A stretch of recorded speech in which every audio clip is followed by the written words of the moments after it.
प्रशासनाने याच्याकडे दखल घेतली नाही आणि नंतर हा विषय आमच्या सर्व पॅन्थर संघटनेकडे आल्यानंतर आम्ही विषय लावून धरला।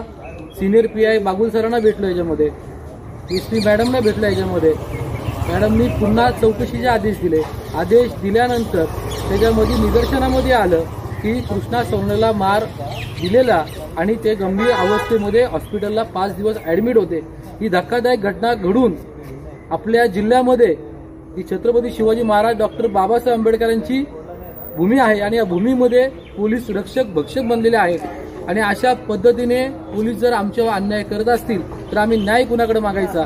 म्हणून आज आम्ही जिल्हाधिकारी कलेक्टर साहेब एसपी मॅडमकडे न्याय मागण्यासाठी या ठिकाणी बसलेलो आहोत की ज्या कर्मचाऱ्यांनी मारहाण केलेली आहे त्याच्यावर तात्काळ त्याचं निलंबन झालं पाहिजे, त्याच्यावर अॅट्रॉसिटी अंतर्गत गुन्हा दाखल झाला पाहिजे आणि ज्या पोलिसांनी ते पाठीशी घालण्याचं काम केलं, खोटा रिपोर्ट काढून एसपी मॅडमची दिशाभूल केली, अशा कर्मचाऱ्यांना देखील त्यामध्ये आरोपी केलं पाहिजे।